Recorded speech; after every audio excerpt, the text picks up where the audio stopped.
তো 5টা বছর পর পরই তো আমাকে বক্তা বদল হবে, জোরে কোন কথা ঠিক কি না? কিন্তু আমি যদি চেয়ার পায়ে কয় নাম না, আল্লাহ কয় বান্দারে আমরা জানি না ভাই 5 বছর কেন 5 সেকেন্ডও আমাদের কোনো ভরসা আছে নাকি? ও যে আব্দুল আলিম একটা গান গাইছিল, এক পলকের নাই ভরসা মিশে সকল আশা, কখন বুঝি দারুণ ঝড়ে ভাঙবে তোমার বাসা। আমার হীরামন পাখি আমার প্রাণ পাখি, তোরে কোথায় রাখি পাখি রে, সবই মিশে আর ফাঁকি। বর্তমানে যারা ক্ষমতায় আছে এরা মনে হয় জানে, এরা জানে না? এত বছর আগে আমাকে নামাইকে মানে কোন সাল সেটা ভালো লাগবে না আমার। শোনেন, আমি যে টেজের আমার আগে কে আছিল, এখানে কে বসে আছিল? এনামুল হুজুর। আমি আসার পরেও যদি এনামুল ভাই বলতে আমি নাম ভৌ না, তাহলে আপনারা কি বসে থাকবেন? কে রে তুমি দ্বিতীয় বক্তা, প্রধান বক্তা আসলে চেয়ার ছাড়বা, তুমি চেয়ার ছাড়ো না কেন? 3 বছর সাধনা করার পরে আল্লাহ তাআলা কোরআনের 5টা আয়াত আপনার উপর নাজিল করেছে। এই কোরআনে অনেকগুলো আয়াত আছে না নাই? আয়াত নিয়ে কিন্তু মতভেদ আছে, আসলে মতভেদ না। আমরা এতদিন বলছি 6666 আয়াত, মানে 6 মেরে দিছি 6666। তাহলে কয়টা 6 আছে? হ্যাঁ, এই যে 6 মেরে দিছি, কোনোদিন গুনে দেখিনি। আসলে তো কোরআনের আয়াত প্রত্যেকটা সূরা অনুযায়ী আছে না নাই? যেরকম আছে না, তাহলে সূরা ফাতিহা কয় আয়াত, সূরা নাস কয় আয়াত, সূরা ফালাক কয় আয়াত, এইভাবে সমস্ত আয়াত একত্র করে ক্যালকুলেটরে যখন মারা হবে তখন 6666 হয় না। বহুবার চেষ্টা করে দেখছি হয় না, কম হয়। একেবারে আয়াত ধরলে 6423 আয়াত হয়। তাহলে এতদিন যে আমরা সমানে মারছি 6666। অনেকে বলেন 1,24,000 মতান্তরে 2,24,000 নবী। কিরে মতান্তরে কোনোদিন 1 লাখ বাড়ে? 1,24,000 মতান্তরে 1,24,000 একজন এরকম হতে পারে, কিন্তু 2 লাখ একবারে লাভ দিয়ে 2 লাখ, এইগুলো 18,000 মখলুকাত, এগুলো সব ভুয়া কথা, এগুলো হিসাব ছাড়া কথা। ধরে কোন কি ছাড়া কথা?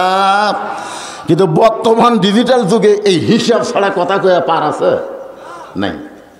আপনি তো এখনই যে হিসাব করবেন 6666 না হলে আগামীকালে আমাকে ধরবেন, হুজুর মারা গেলেন 6666, আসলে তত নাই। আমি জীবনে বহু হিন্দুকে মুসলমান হতে দেখেছি, বহু হিন্দু। আমি আমার জীবনে খ্রিস্টানকেও মুসলমান হতে দেখেছি।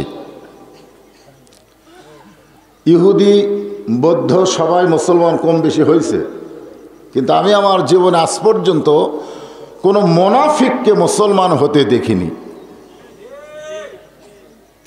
আপনারা 2-1জন ঠিক করলেন, বাদ বাকি কথা বললেন না। আপনারা বলেন তো মুনাফিকের আবাদ কার মধ্যে? হিন্দুর মধ্যে, বৌদ্ধের মধ্যে, খ্রিস্টানের মধ্যে, না মুসলমানের মধ্যে? অধিকাংশ মুসলমানেরাই হলো মুনাফিক, যার কারণে এরা মুসলমান হয়ে মরতে পারবে না। মুনাফিক হয়ে মৃত্যুবরণ করে জাহান্নামের তলদেশে এদের হবে ঠিকানা। ধরে কোন কথা ঠিক? আল্লাহ কোরআনে বললেন, আমিনান নাসি মান ইয়াকুলু আমান্না বিল্লাহি ওয়া বিল ইয়াউমিল আখিরি ওয়া মা হুম বিমুমিনিন। আল্লাহু আকবার। তো আল্লাহ তাআলা আমাদের মুসলমানের ঘরে মুসলমান হয়ে জন্ম নেওয়ার তৌফিক দিয়েছেন। এখন আমাদের মৃত্যুটা পিছনে না সামনে? সবাই একটু হিসাব করে কথা বলা লাগবে। মৃত্যু পিছনে না সামনে? মাশাআল্লাহ। পিছনে যদি মৃত্যু থাকতো আমরা দৌড়ায় দৌড়ায় মৃত্যুকে আরও পিছনে ফেলাই দিতাম, কিন্তু মৃত্যুকে আল্লাহ সামনে রাখছে, যে তোমরা যতই দৌড়াও মৃত্যু তোমার সামনে হাজির হবে। আল্লাযী খালাকাল মাউতা ওয়াল হায়াতা লিয়াবলুয়াকুম আইয়ুকুম আহসানু আমালান ওয়া হুয়াল আজিজুল গফুর। আমি বাংলাদেশের বিশেষ করে নওগাঁ জেলায় সবচাইতে বেশি ওয়াজ করি, কিন্তু আপনাকে এই এলাকাটা হলো আলাদা। আমি সেই সাপাহার, পোরশা, পত্নীতলা, ধামুরহাট, মহাদেবপুর, নিয়ামতপুর, মান্দা, যে কয়টা থানা আছে সব থানায় ওয়াজ করি, কিন্তু আপনাকে এই এলাকার ছেলেগুলো সব আলাদা। অনেক সময় এদের চালচলন দেখলে মনে হয় এদেরকে কেউ জন্ম দিছে না মাটি ফাটে বাড়াছে। মানে হ্যাঁ, এদের চালচলন দেখলে, এর আগে চকতাতারও মাহফিলা মিশেছিলাম, আমাকে ওয়াজ করবারই দেয়নি, 2-3 বার গন্ডগোল লাগছে। আজকেও রাস্তার মধ্যে যে দেখলাম ওরা খালি দলে দলে ঘুরতেছে, আশ্চর্য হয়ে গেলাম যে এটা কোন এলাকার? হ্যাঁ, ছেলে পেলে এরকম ব্যাসাইদা হলো কেন? না, এই এলাকার ছেলেগুলো এরকম ব্যাসাইদা কেন? এদের কোনো সাইজ নাই। আশ্চর্য হয়ে গেলাম। আহা, এখানে একজন লিখছে, এখানে যে হুজুর এখানে লিখছে যে ছেলে মেয়ে ও পর্দার বিষয়ে আলোচনা। ছেলে মেয়ে জন্ম যদি ঠিক না হয়, আপনি যতই ওয়াজ করেন কাম হবে না। কথাটা বুঝলেন না? জন্মের সময় আপনি কিভাবে জন্ম দিলেন? হ্যাঁ, এই জন্ম ঠিক না হলে আমার ওয়াজ দিয়ে এদেরকে সাইজ করা যাবে না। স্বয়ং জিবরাইল এসেও যদি ওয়াজ করে এরা ভালো হবে না। কারণ কিসে দোষ? জন্মে দোষ। জোরে কোন, কিসে দোষ? জন্মে দোষ। তা আমি এলাকার যুবকদেরকে বলবো, বাজান, যা ঘোরাঘুরি করছে আর করো না, কোরআনের মঞ্চে চলে আসো। মৃত্যু আমাদের সামনে না পিছনে? হ্যাঁ, এই জিনিসটা খেয়াল করবেন। যতই দৌড়াও, মৃত্যুকে পিছনে ফেলানোর কোনো সুযোগ নাই। কারণ আল্লাহ বলেছেন খালাকাল মাউতা ওয়াল হায়াতা। আগে মৃত্যুর কথা বলেছেন, তারপর জীবনের কথা বলেছেন। রক্ত গরম হয়েছে, কতটুকু বেসাই যায়, কোথায় আর্জেন্টিনা, কোথায় ব্রাজিল।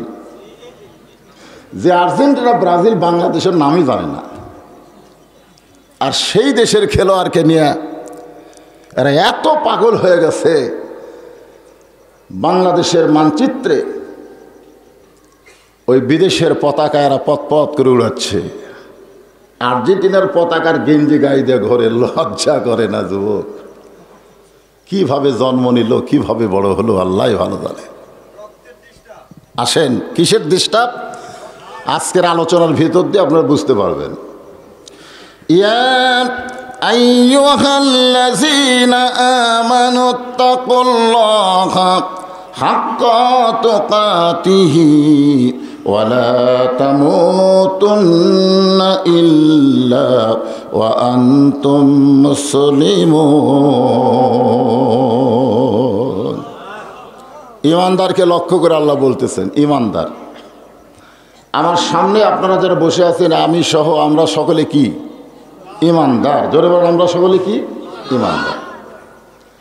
ঈমানদারকে লক্ষ্য করে আল্লাহ বললেন আত্তাকুল্লাহ, ভয় করতে হবে কাকে?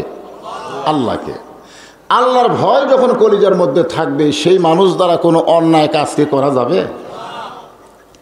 আজকে যারা ঘোরাফেরা করতেছে, মারামারি করার জন্য প্রস্তুতি নিচ্ছে, সবসময় একটা ভাব নিয়ে আসে, ওই মেসি হবে না হয় নেইমার হবে।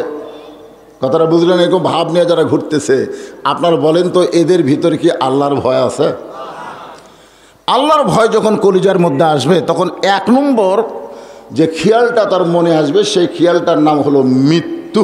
জোরে বলেন, নাম কি? মৃত্যু। জন্মিলে মরতে হবে। এখন হয়তো অনেক যুবকেরা ভাবতেছে আমার দাদা বেঁচে আছে, বাপ বেঁচে আছে। সিরিয়ালেতে আমি অনেক পরে আজরাইল এসে আগে দাদার খোঁজ করবে, এই বাড়ির বুড়াকে। আগে তার জান কবজ হবে। বুড়া মরে গেলে ওর বাপের জান, তারপরে সিরিয়ালও 3 নম্বরে আছে। আপনার বলেন তো সিরিয়ালও ক নম্বরে আছে? 3 নম্বরে আছে। জোরে বলেন 3 নম্বরে আছে। অনেক দাদা লাতির জানাজা করতেছে, অনেক দাদা, অনেক বাবা তার সন্তানকে কবরে নামাই দিয়া বেহুশ হয়ে যাচ্ছে। যুবকেরা চলে আসো বাজান, রক্ত গরম। এই বয়সের হিসাব নেবে আল্লাহ। হাসরের ময়দানে বলবেন তোমার শৈশবকাল বুড়াকাল তুমি কি করছো তার হিসাব দেওয়া লাগবে না, খালি যৌবনে হিসাব দেওয়া জান্নাতে যাও।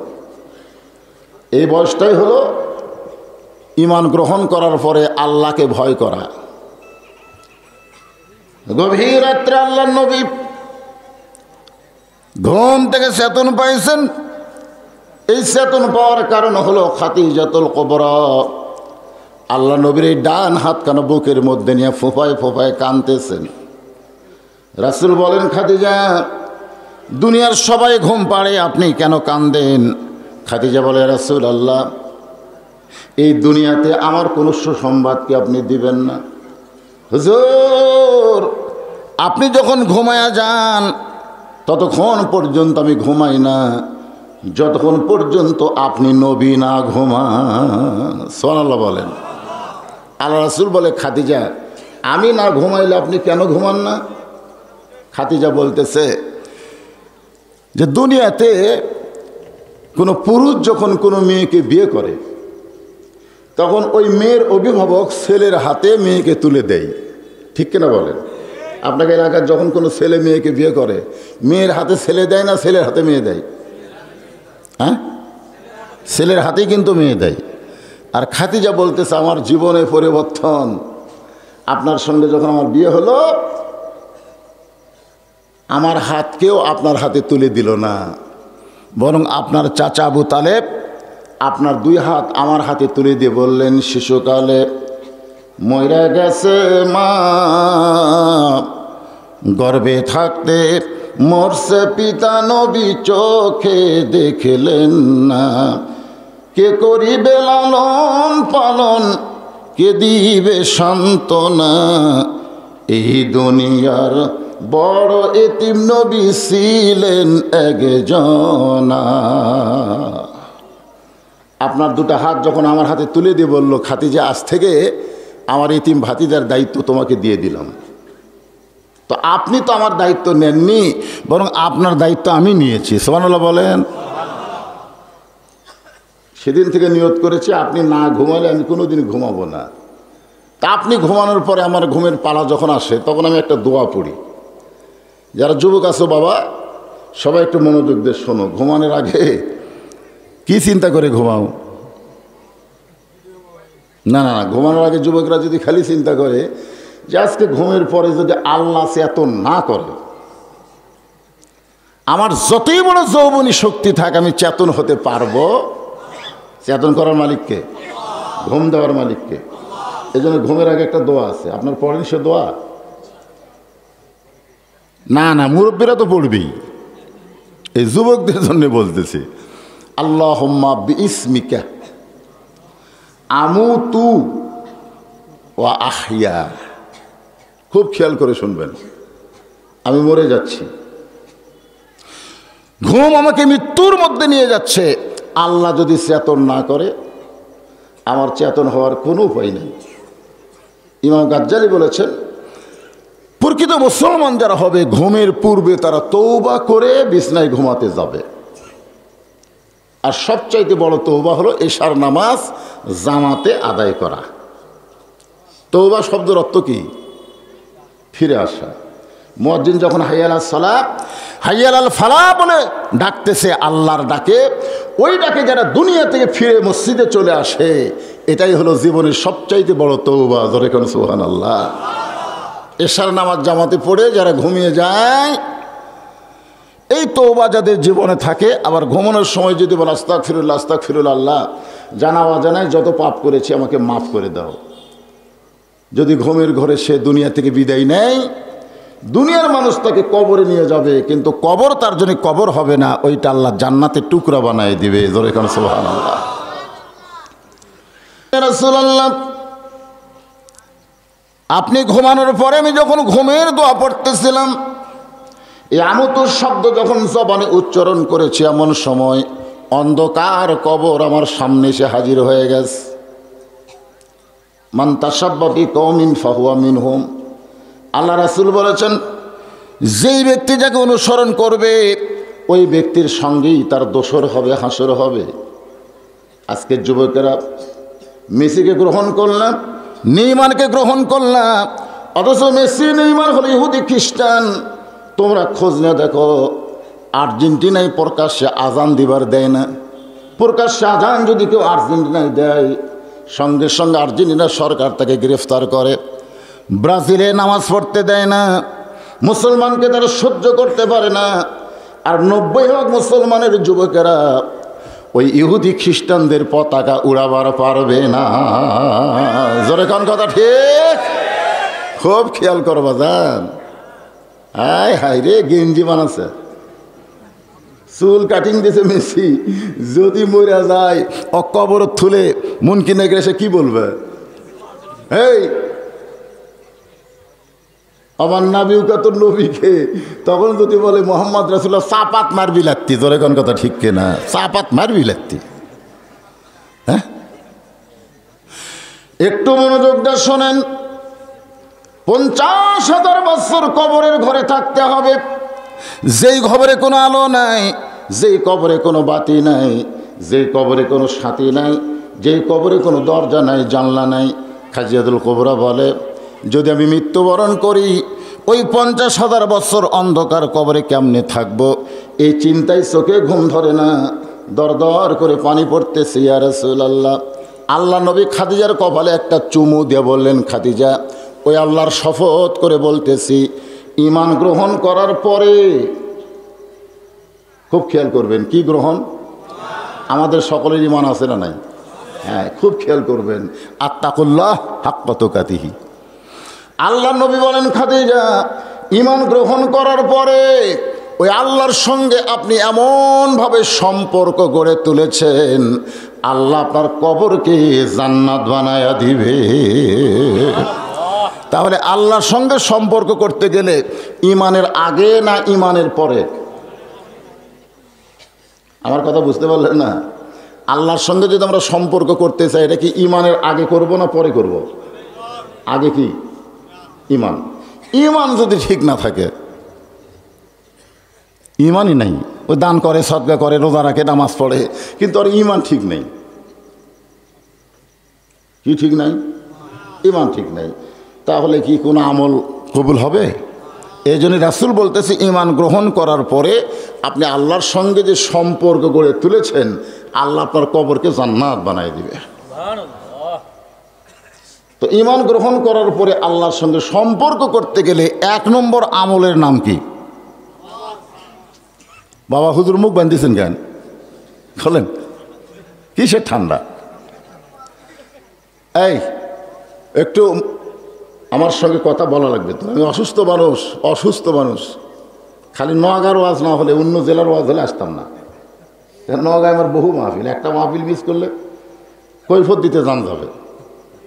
এই জন্যে কঠিন অসুস্থ হওয়ার পরেও রক্তের মধ্যে প্লাটিনাম এত কমে গেছে যে ডাক্তার বলেছে যে আপনি ওয়াজ করলে স্ট্রোক করতে পারেন। ওয়াজে বন্ধ করে দিয়েছি। এসেছি শুধু আপনাদের মহব্বত, আল্লাহ রাসূলের মহব্বত একটু খেয়াল করেন, আমার সঙ্গে একটু কথা বলেন, হাঁ হুঁ করেন। তাহলে ঈমান গ্রহণ করার পরে 1 নম্বর আমলের নাম কি? এ সবাই জানেন কিন্তু বলতেছেন না। 1 নম্বর আমলের নাম কি? নামাজ। নামাজ। হাদিসে আছে, লা সালাতা লা ঈমানা, যার নামাজ নাই তার ঈমান নেই। তো আজকে যে অনেক যুবক তো এই মাহফিলে বসেছেন, এই যুবকদের বিবেককে আমি প্রশ্ন করতেছি। যুবকদেরকে না, এর কাছে একটা বিবেক আছে, এই বিবেককে আমি প্রশ্ন করতেছি, কারা কারা মাগরিব এশার নামাজ না পড়ে ওয়াজ শুনতেছেন? না, হাত তুলবার কি? ওরা কি করছে?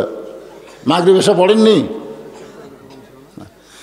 মাগরিব এশার নামাজ না পড়ে যারা ওয়াজ শুনতেছেন, যদি ফজরের আগে মরে যান তাহলে কি হবে? আপনি জান্নাত পাবেন। হয়তো আল্লাহ বলবে, যা দান করছিস মাদ্রাসাত, 500 টাকা, অনেকে দান করতেছে, 1000 টাকা দান করছিস, তোকে জান্নাত দিয়ে দিলাম যা। ওই খুশি হয়ে জান্নাতে দৌড় মারবে, যাই দেখবে জান্নাতের দরজা বিশাল একটা তালা, এই মানে একটা তালা দেওয়া।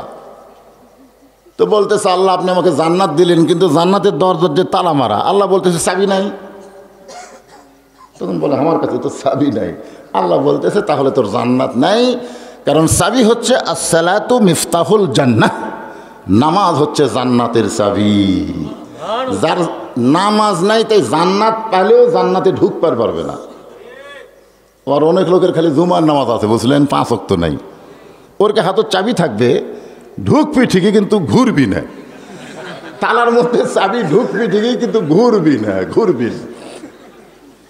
আল্লাহ চাবি তো ঢুকলো ঘরে রাখেন, আল্লাহ বলে দেখ তো 5টা দাগ আছে চাবির মধ্যে, দেখ তো 5টা দাগ আছে, মানে কোনো দাগ নাই, একটা খালি সোজা দাগ। বলে ও তো খালি জুমার নামাজ পড়ছিস, 5 ওয়াক্ত বলিস নি, এই জন্য জান্নাত পাবি ঠিকই ঢুকতে পারবি না।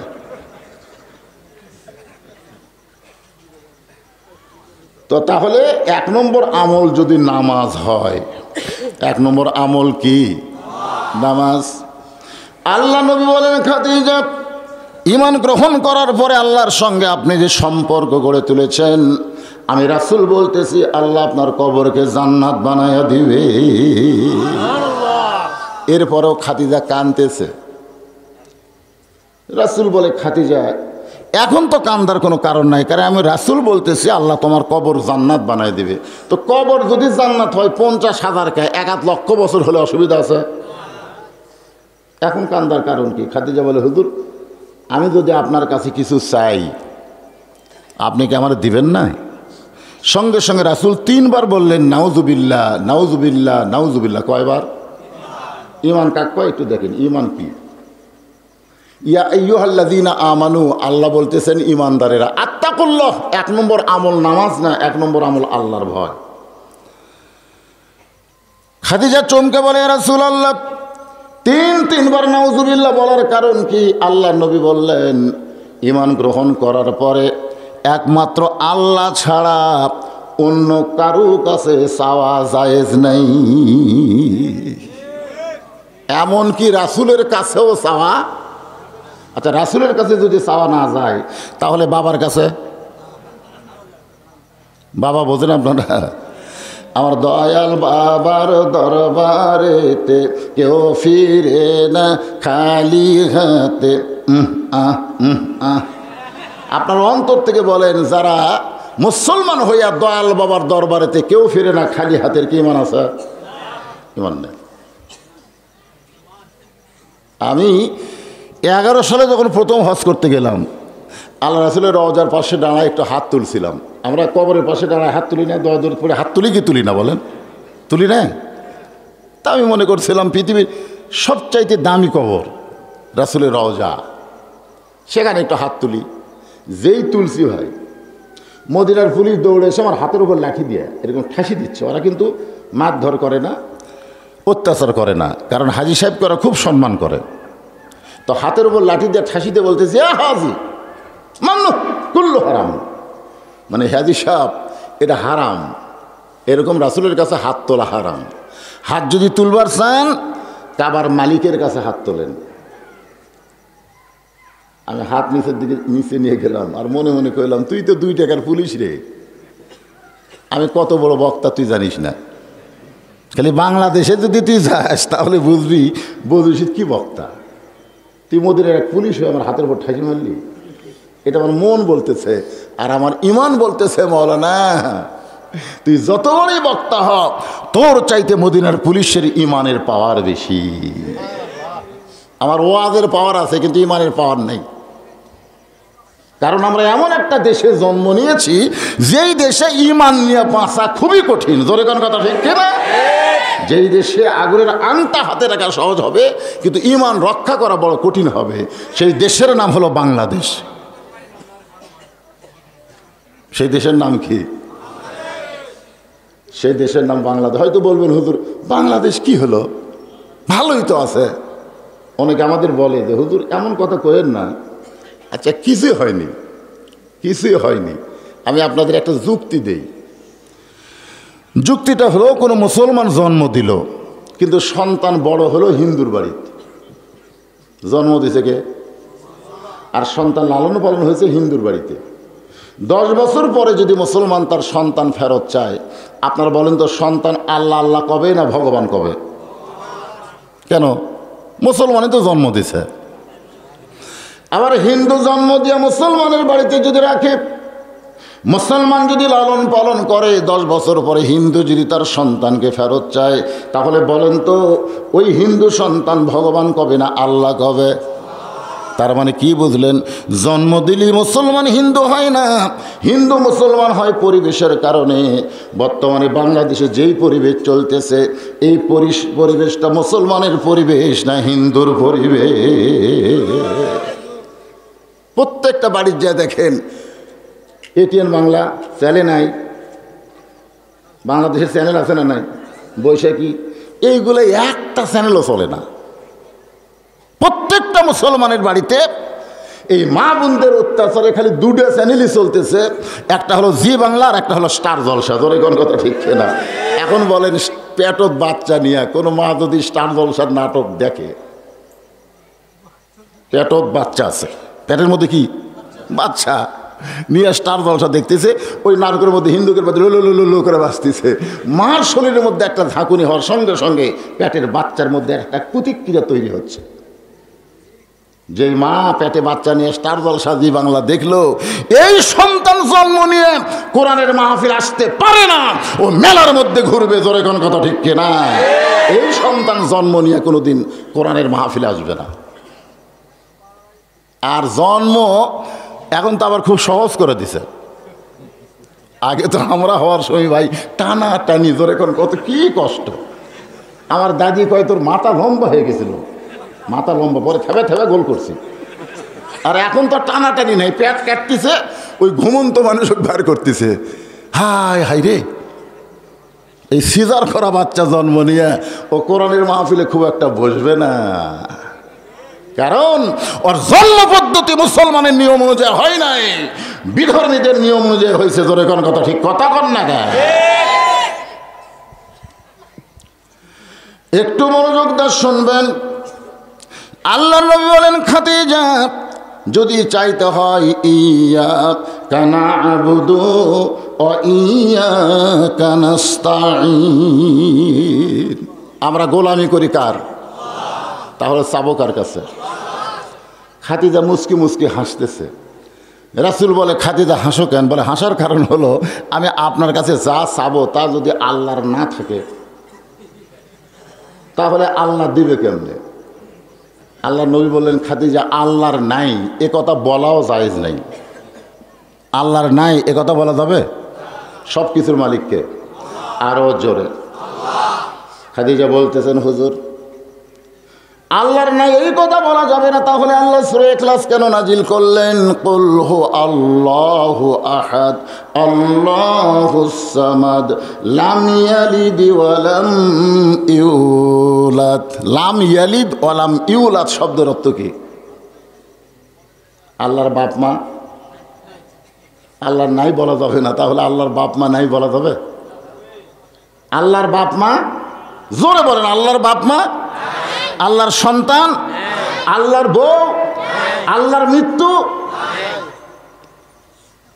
তাহলে আমাদের যা আছে আল্লাহর অনেক কিছুই নাই। খাদিজা বলতেছে, আপনার কাছে যা চাবো তা যদি আল্লাহর না থাকে তাহলে আল্লাহ দিবে কেমনে?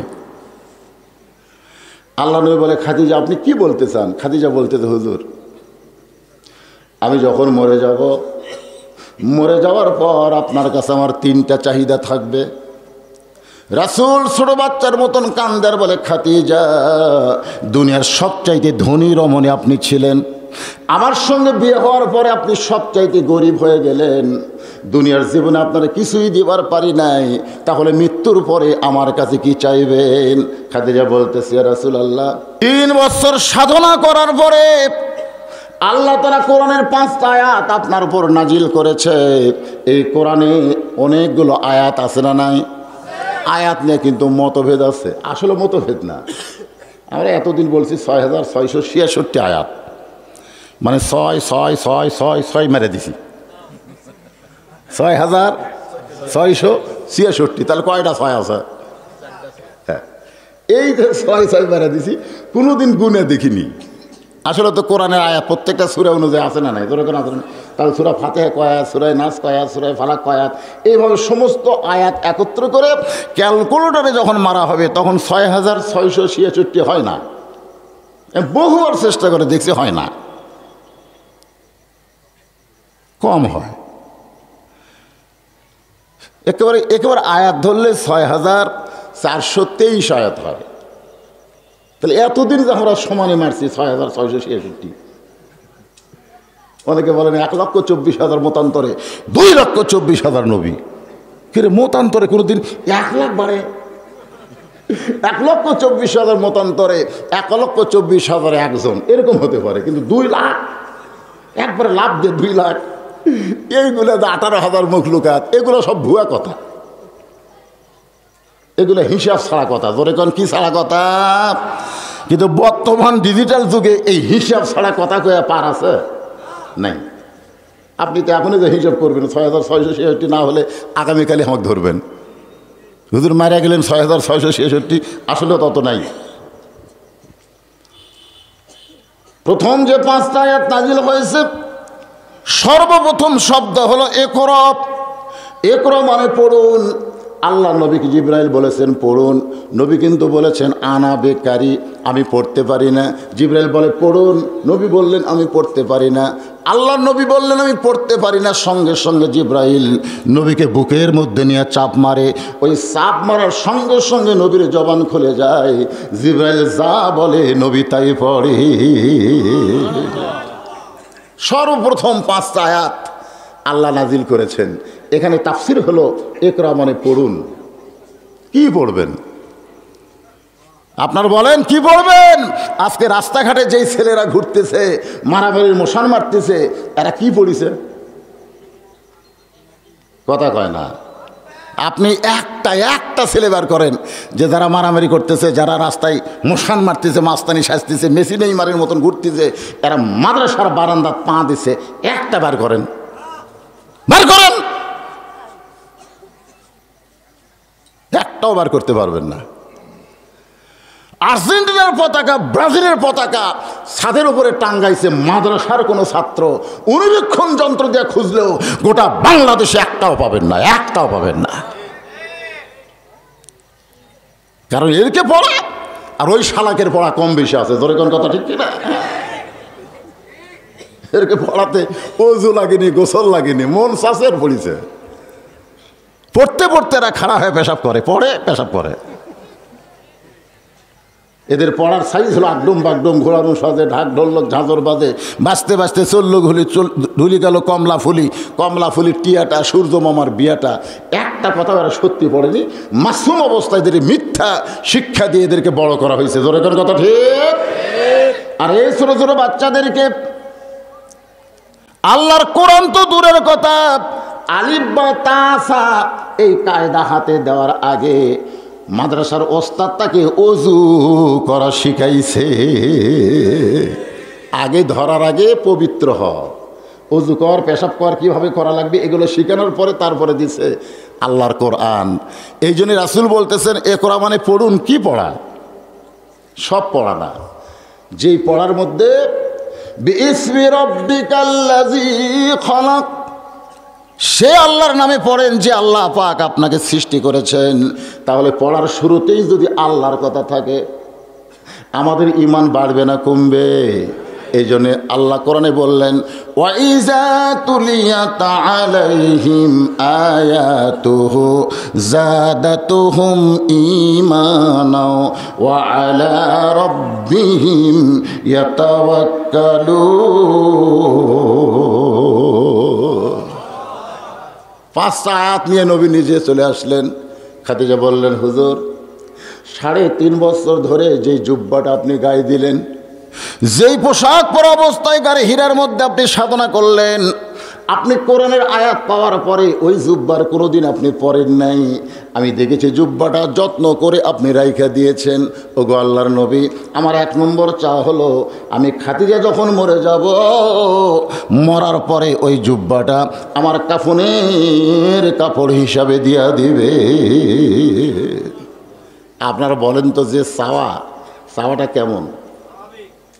হ্যাঁ, আমাকে বউ কি চাবে? খাদিজা বললেন, এ রাসূলুল্লাহ, আমার 2 নম্বর চাওয়া হলো আমি মরে যাওয়ার পর আপনার এই পবিত্র 2টা হাত দিয়া আমার লাশটা কবরের ঘরে নামায় দিবেন। আমার 3 নম্বর চাওয়া হলো কবরে মাটি দিয়ে সবাই যখন চলে যাবে আপনি তখন কবর থেকে যাবেন না। আমার আল্লাহ তাআলা মুনকির নাকির নামে 2টা ফেরেশতা কবরের মধ্যে পাঠিয়ে দিবে। আমাকে লক্ষ্য করে 3টা প্রশ্ন করবে। আমি খাদিজা উত্তর দিবার পারবো না, আমার পক্ষ থেকে আপনি একটু উত্তর দিবেন। এই 3টা চাওয়া যদি আপনি পুরা করেন তাহলে আর কবর নিয়ে মৃত্যু নিয়ে আমি কোনোদিন কাঁদবো না। সঙ্গে সঙ্গে আল্লাহর নবী খাদিজার কবরে চুমু দিয়ে বললেন, খাদিজা, ওই আল্লাহর শপথ করে বলতেছি, আমার আগে যদি আপনার মৃত্যু হয়, সুবহানাল্লাহ কোন কথাটার মধ্যে কেন সুবহানাল্লাহ বলতে বললাম?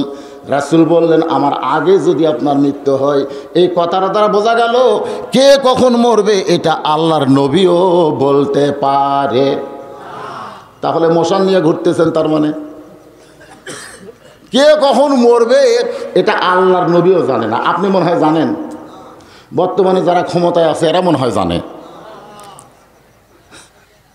এরা জানে না? এত বছর আগে আমাকে নামাইকে, না কোন সাল সেটা ভালো লাগবে না আমার। শোনেন, আমি যে টেজের আমার আগে কে আছিল, এখানে কে বসে আছিল? এনামুল হুজুর।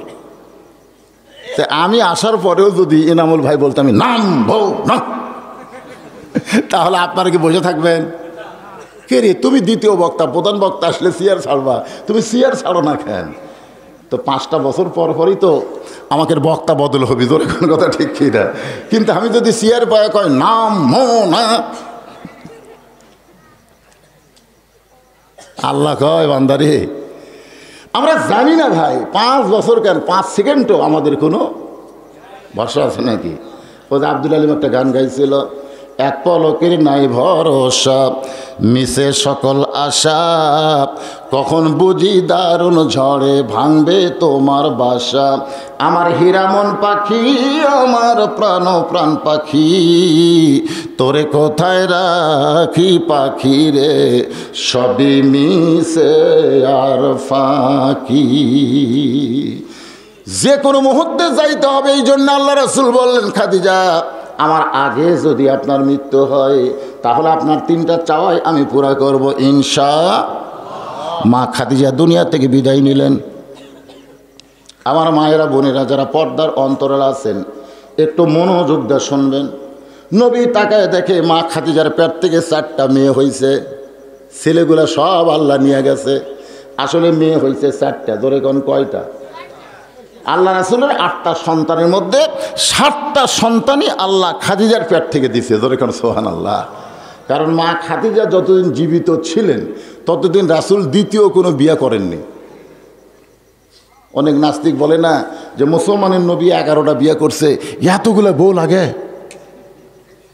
আপনারা বলেন তো, মা খাদিজা যখন দুনিয়া থেকে বিদায় নিয়েছে তখন রাসূলের বয়স কত?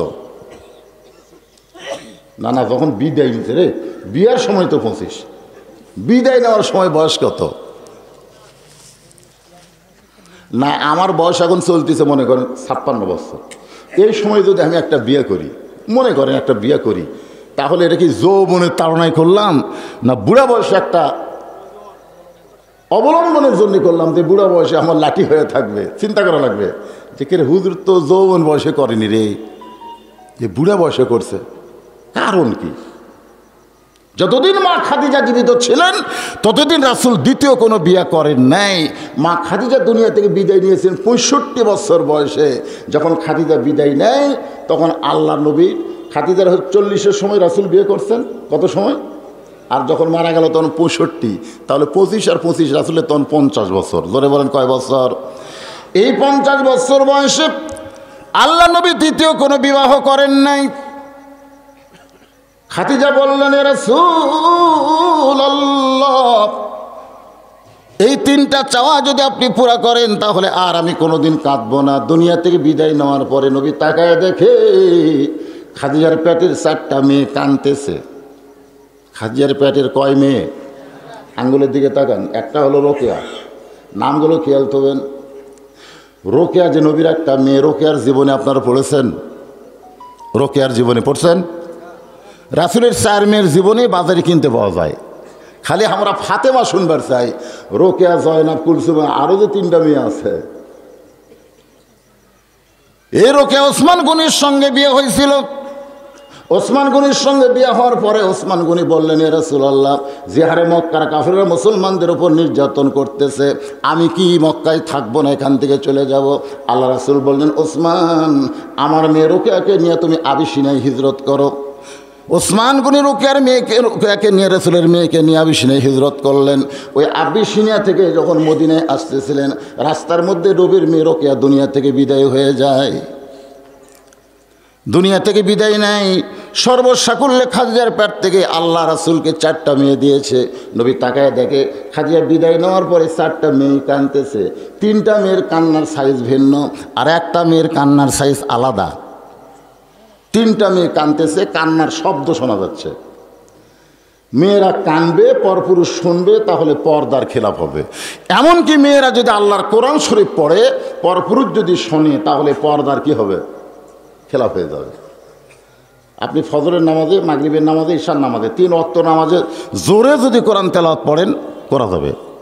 কিন্তু মেয়েরাই 3 ওয়াক্ত জোরে কোরআন তেলাওয়াত করতে পারবে না। মেয়েরা যদি ঘরের মধ্যে কোরআন পড়ে, রাস্তাতে মানুষ যদি শুনবার পায়, পর্দার খেলাপ হয়। নবী 4টা মেয়ের মধ্যে ফাতেমাকে কাছে ডাকলেন। ফাতেমা কাছে আসতেই রাসূল বললেন, ফাতেমা, তোমার মা দুনিয়া থেকে বিদায় নেওয়ার সময় ওসিয়ত করেছে, তোমার মাকে কাফনের কাপড় পরাতে হবে, তোমার মাকে গোসল করাতে হবে।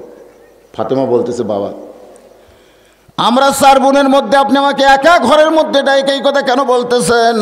আল্লাহ রাসূল বলে, ফাতেমা, তোমার মা ওসিয়ত করেছে, তুমি তাকে গোসল করায় দিবা, তুমি তাকে কাফনের কাপড় পরায় দিবা। ফাতেমা বলতেছে, আমার আরও 3টা বোন আছে, তাদের ব্যাপারে মা কিছুই বলে নাই। আল্লাহ রাসূল বলে, ফাতেমা, এত কথা বলতেছো কেন? তোমার মা শুধু তোমার ব্যাপারে আমাকে ওসিয়ত করেছে। সরল বলেন, কার ব্যাপারে? ফাতেমার ব্যাপারে। একদিন গভীর রাত্রে খাদিজা আল্লাহ রাসূলকে বলতেছি, ইয়া রাসূলুল্লাহ, আপনাকে একটা অবাক করা জিনিস দেখাবার চাই। রাসূল বলেন, খাদিজা কি দেখাবেন? বলে, চলেন, এই ঘর থেকে বাইরে যাওয়া লাগবে। ঘর থেকে বাইরে নিয়ে ফাতেমা যে ঘরে ঘুম পাড়তেছে, ওই ঘরের জানলার কাছে খাদিজা দাঁড়ায় বলতেছে, হুজুর, ওই যে তাকায় দেখেন। আল্লাহ রাসূল জানলার কাপড় ফাঁক করে তাকায় দেখে নবীর মেয়ে ফাতেমা ঘুম পাড়তেছে। রাসূল মুচকি মুচকি হাসে, এ তো আমার মেয়ে ফাতেমা, আবার আমারে কি দেখার লাগবে? খাদিজা বলতেছে, হুজুর, একটু ভালো করে দেখেন, শুধু মেয়ে হিসেবে দেখেন না, একটু ভালো করে দেখেন। সঙ্গে সঙ্গে আল্লাহ নবী ইয়ানজুরু বিনুরিল্লাহ, নূরের চক্ষু দিয়া তাকায় বলে, খাদিজা, আমি যা দেখছি আপনার সামনে বলতে পারবো না। খাদিজা বলে, হুজুর, শুনবো দেখে আপনাকে গভীর রাত্রে জানলার কাছে নিয়ে আইছি। আল্লাহ রাসূল বলে, খাদিজা, আমি যা দেখতে পাইলাম, আপনি হবেন জান্নাতি, আর আপনার পেটের মেয়ে ফাতেমা হবে জান্নাতি নারীদের নেত্রী। সেই দিনে খাদিজা বলেছে, ইয়া রাসূলুল্লাহ, যে মেয়েটা আমার জান্নাতি নারীদের নেত্রী হবে, সে যেন আমাকে গোসল করায় দেয়। যে মেয়েটা জান্নাতি নারীদের নেত্রী হবে, সেই মেয়েটা যেন আমাকে কাফনের কাপড় পরায় দেয়, অন্য কারো হাতের স্পর্শ ওখানে যেন না থাকে। সুবহানাল্লাহ বলেন। এখান থেকে বোঝা গেল, মরার আগে আপনি ওসিয়ত করতে পারবেন। মরার আগে আপনি ওসিয়ত করবেন, কোনো বিড়িখোর বেনামাজি যেন আমার কবর না খোঁড়ে, আগে ওসিয়ত করবেন। কোনো বিড়িখোর, ধরে কোন কি খোর, এ কথা কন না কেন, কোনো বিড়িখোর বেনামাজি আমার কবর যেন না খোঁড়ে, এরকম ওসিয়ত করতে পারবেন আপনারা? পারবেন না। এই মুরিয়াদ শক্তি আপনাকে নাই তো। আমার এলাকায় কোনো মানুষ মরলে একটা নামাজি তার কবর খুঁড়বার যায় না, একটাও নেই। তোমার বাপ মরছে, আমরা কবর খুঁড়বার যাচ্ছি, 5 প্যাকেট সিগারেট দাও। বুদ্ধি নাই তো, 5 প্যাকেট সিগারেট দিয়ে তারা টানতে টানতে কবরের কাছে যাচ্ছে, টানতে টানতে। কবরের মধ্যে গিয়ে যখন সিগারেট টানতেছে, গোরস্থানে যত ফেরেশতা ছিল সব আউট হয়ে গেছে। ফেরেশতারা আউট হলে কে আসবে সেখানে? ওরা কবর খুঁড়তেছে, যিনি কবরে কোদাল মারতেছে ওর মুখতে একটা সিগারেট, যাই কবর সাইজ করতেছে ওর মুখতে একটা, যাই মাটি তুলতেছে ও একটা টানতেছে। সমস্ত ফেরেশতা রাস্তার দাঁড়িয়ে বলতেছে, আল্লাহ যে হারে কবর পরে ধোঁয়া ছাড়ে, এরা কি কবর খোঁড়ে না পুকুর খোঁড়ে? আসলে একটা কবর খুঁড়তে মানুষ যদি মনে করে এই কবর আমাকে যাইতে হবে, এরকম 40টা কবর খুঁড়তে খুঁড়তে সে আল্লাহর ওলি হয়ে যাবে। যেরকম সুবহানাল্লাহ। জোহরের নামাজের পরে জানাজা হবে, আমাকে দায়িত্ব দিয়েছে হুজুর জানাজা পড়াবে। নামাজ শেষ, সমস্ত মুসল্লি আসার পরে আমি 5 মিনিট বক্তব্য দিয়ে আল্লাহু আকবার। কিন্তু যারা কবর খুঁড়িছে এরা এখন আসেনি, মানে ওরা পরিষ্কার হয়ে আসতে হবে। আমাকে একজন বলতেছে, হুজুর দরকার হলে 10 মিনিট দেরি করেন, যারা কবর খুঁড়েছে এখন আসেনি। রোদের মধ্যে লাশ থুয়া। রাসূল বলেছেন 3টা ব্যাপারে দেরি করা যাবে না, তার একটা হলো মাইয়াত মারা গেলে তাড়াতাড়ি দাফন করো। যাই হোক 4-5 জন খুঁড়েছে, 2-3 জন পাশে, 2-3 জন পায়নি। জানাজা শেষ হতে ওরা দাঁড়ায় বলছে, হুজুর জীবনে কোনো কবর খুঁড়ে পারবেন? আমরা কবর খুঁড়ে দিছি আর আমাকে ছেড়ে আপনি জানাজা পড়ালেন। আমি কইলাম, বাজান সত্যি করে বলো তো, তোমরা কি জোহরের নামাজ পড়ছো? যারা কবর খুঁড়ছে তারা বলতে, হুজুর আমরা তো জোহর পড়িনি। কেরে পাগলা, জোহর হলো ফরজে আইন আর জানাজা হলো ফরজে কিফায়া। একটা মানুষ যদি ফরজে কিফায়া ছেড়ে দেয় তার আমল নামায় কোনো পাপ হবে না, আর ফরজে আইন ছাড়লে মান তারাকা সালাতু মুতাম্মিদান ফাকাত কাফারা, একটা ফরজে আইন নামাজ, ফজর নামাজ, জোহর নামাজ ছাড়লে সে আল্লাহর কাফের হয়ে যাবে। তো কাফের হয়ে তুই জানাজা পড়ে কি করবি? আপনারা বলেন তো, জোহরের নামাজ আগে না জানাজা আগে? তো যারা কবর খোঁড়ে এরা জোহরের নামাজ পড়ে না, এরা জানাজা পড়ে।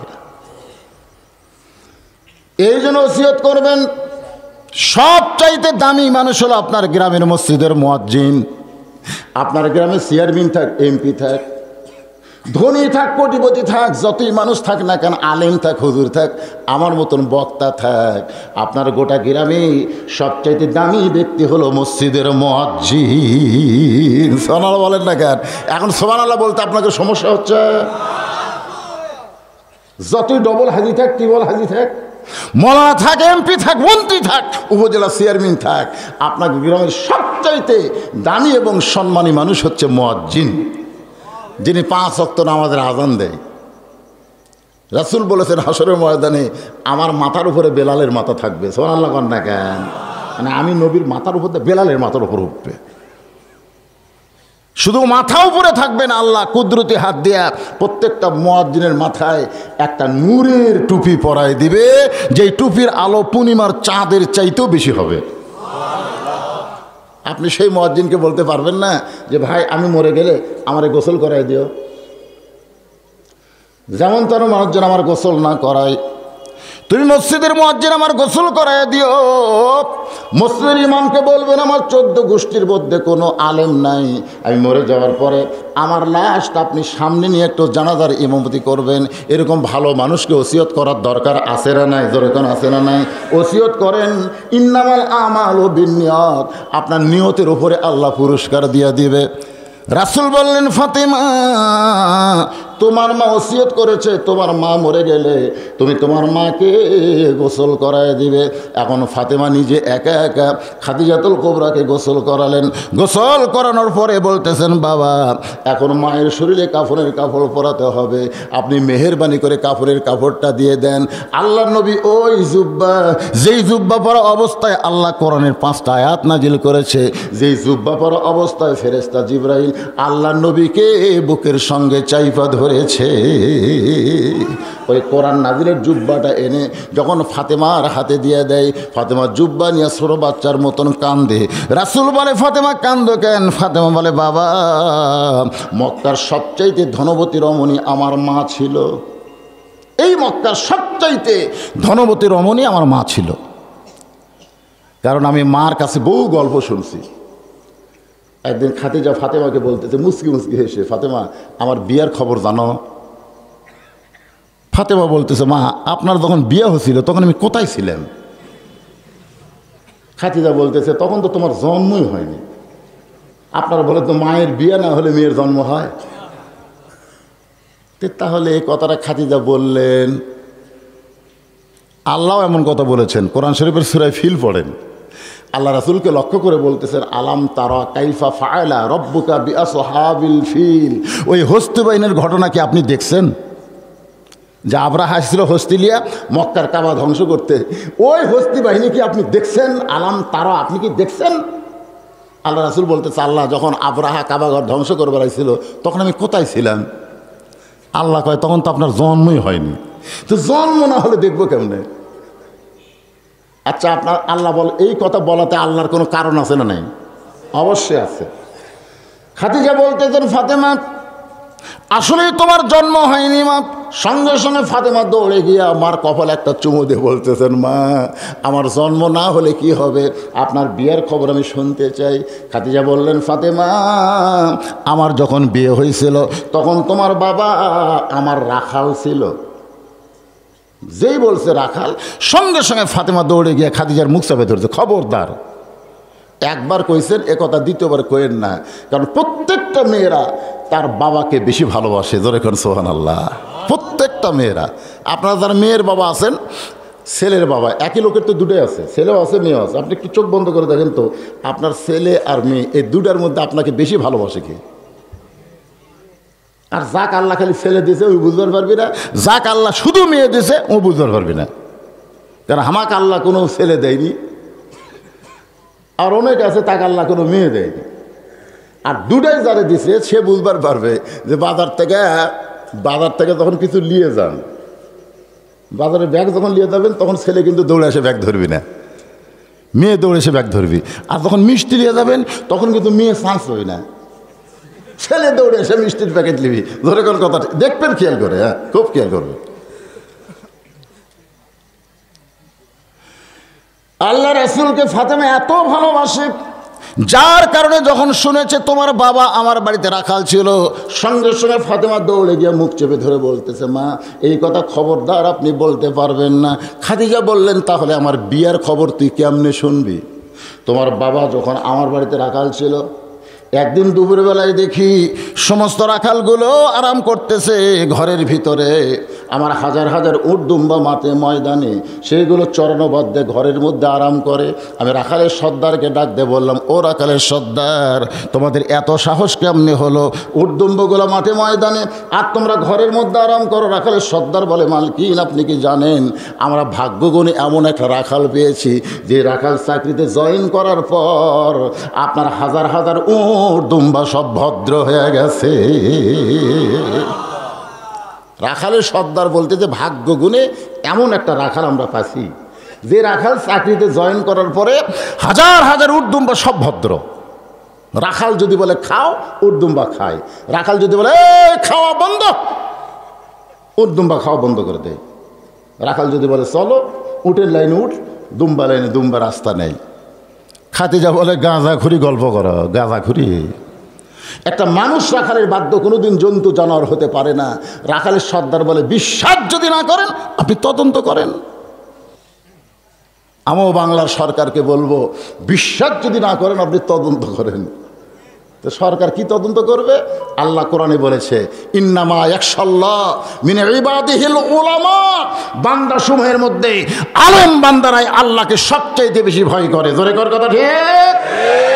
এ কথা কার? আমি সরকারকে বলবো, বিশ্বাস যদি না করেন আপনি তদন্ত করেন। বাংলাদেশের কোনো আলেম বাংলাদেশ থেকে টাকা বিদেশে পাচার করেনি। জোরে কোন কথা ঠিক কিনা? কোনো আলেম, বাংলাদেশের কোনো আলেম লুচ্চা হয়ে ধরা পড়েনি। কথা কন না গান, কথা কন না গান। অথচ বাংলাদেশে চোর ডাকাতের কোনো তালিকা নেই। এই সরকার 116 জন আলেমের তালিকা করছে, তার মধ্যে আল্লাহর রাস্তে আমি 18 নম্বরে আছি। কোরআন সে হাতে নিয়ে চোখ দেবানি আসে, কোন দেশে জন্ম নিলাম রে, যেই দেশে চোর ডাকাতের তালিকা নেই, সুদের ঘুষের তালিকা নেই, দুর্নীতিবাদের তালিকা নেই, তালিকা হয়েছে আলেম ওলামার। জোরে কোন কথা ঠিক কিনা? আমি সরকারকে বলবো, আল্লাহর আয়াত যদি বিশ্বাস করেন তাহলে আপনি তদন্ত করেন, তাহলে তদন্ত করেন।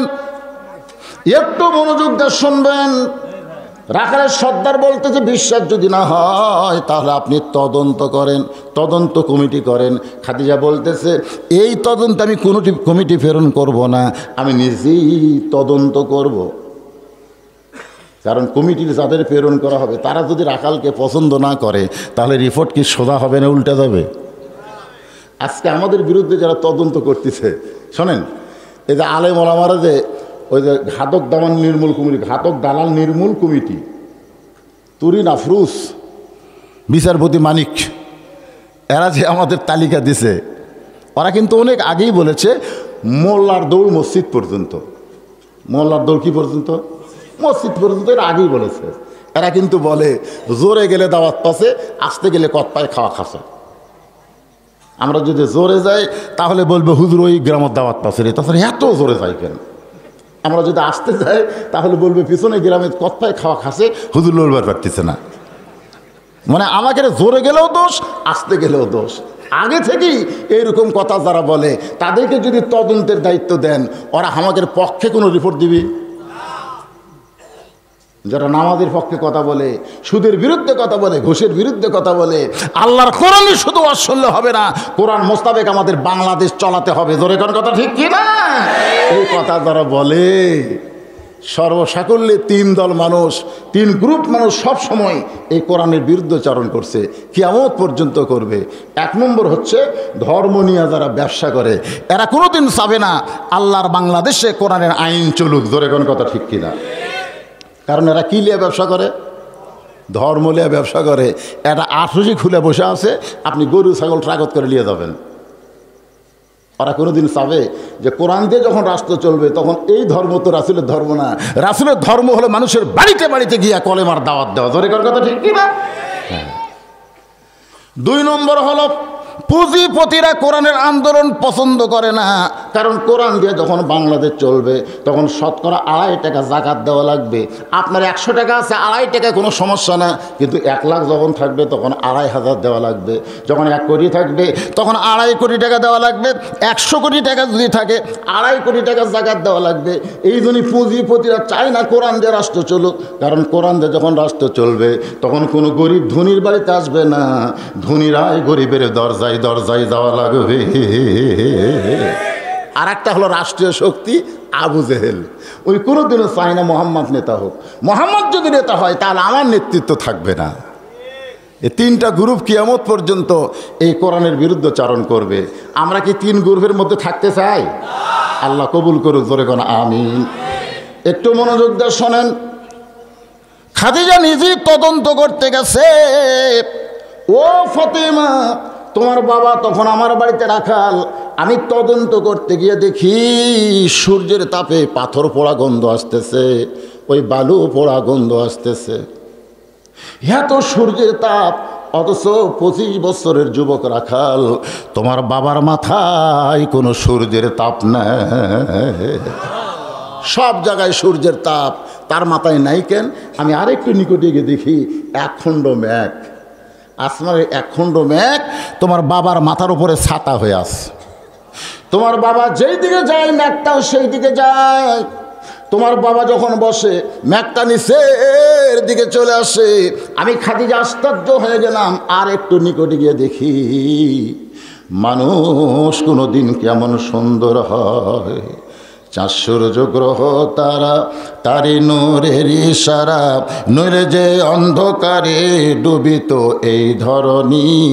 সবাই বলেন নবী মোর পরশমণি, নবী মোর সোনার খনি, নবী নাম ভাবে যেজন সেই তো দোজা হানের ধনী। এত সুন্দর কোনোদিন মানুষ হয়? আমাদের নবী কেমন সুন্দর! আরে আপনারা না দেখলেও বলবার পারতেছেন না কেমন সুন্দর। খারাপ? খুব সুন্দর। আল্লাহ কোরআনে বলেছেন, কোরআনে যে কোরআন শরীফ হাতত নেন, ওয়া ইন্নাকা লাআলা খুলুকিন আযীম। আযীম নামটা আল্লাহর, ইয়া আযীমও আল্লাহর নামটা নবীর মধ্যে ঢুকাই দিয়ে আল্লাহ বুঝাইছেন কেমন মহান চরিত্রে সুন্দর মানুষ আমাদের নবী। জোরে কর সুবহানাল্লাহ। 40 বছরের বিধবা খাদিজা নবীকে দেখে আর থাকতে পারেনি। এক দৌড়ে চলে আসছে। ফাতেমা বলতেছে, মা তারপরে খবর কি? খাদিজা বলে, দরজা বন্ধ করে দিলাম। দাসী এসে আমাকে বলতেছে, মালকিন তদন্তর খবর কি? আমি বললাম, রাখালের চাকরি নাই। রাখালের চাকরি নাই শুনে দাসী কাঁদতে কাঁদতে নবীর চাচা আবু তালেবের কাছে গিয়ে বলতেছে, মুরব্বী কেমনভাবে এতিমকে লালন পালন করলেন, আজকে রাখালের চাকরি পর্যন্ত নট হয়ে গেল। আবু তালেব বলে, খাদিজা আমার ভাতিজার কি দোষে তুমি চাকরি নষ্ট করে দিলে? খাদিজা বলে, মুরব্বী চাকরি নট করে দেওয়ার অর্থ হলো আমি আপনার এতিম ভাতিজাকে আমার স্বামী হিসাবে গ্রহণ করতে চাই। মক্কার সবচাইতে ধনবতী রমণী আমার মা আপনাকে স্বামী হিসাবে গ্রহণ করলো, আজকে সেই মা মারা গেছে। মক্কার দোকানে কি নতুন কোনো কাপড় নাই? নতুন কোনো কাপড় না দিয়া এই পুরাতন জুব্বা কেন দিচ্ছেন বাবা? আমার মায়ের জন্য কি নতুন কোনো কাপড় পাওয়া যাবে না? রাসূল কান্দার বলে, ফাতেমা মক্কার দোকানে নতুন কাপড় না মা, আমি তো অনেক কিছু দিবার চাইছিলাম, কিন্তু তোমার মা নতুন কোনো কাপড় নেবে না মা, এই জুব্বাটাই আমার কাছে চাইছে। ফাতেমা বলে, বাবা তাহলে এই জুব্বার রহস্য কি? রাসূল বলেন, এই জুব্বা দুনিয়ার সাধারণ কোনো জুব্বা নয়, এই জুব্বার সঙ্গে আল্লাহর কোরআনের সম্পর্ক রয়েছে। আপনারা সবাই সুবহানাল্লাহ বলতে পারলেন না? এই জুব্বার সঙ্গে কিসের সম্পর্ক? আল্লাহর কোরআনের সম্পর্ক যার সাথে থাকে তার দাম বাড়ে না কমে?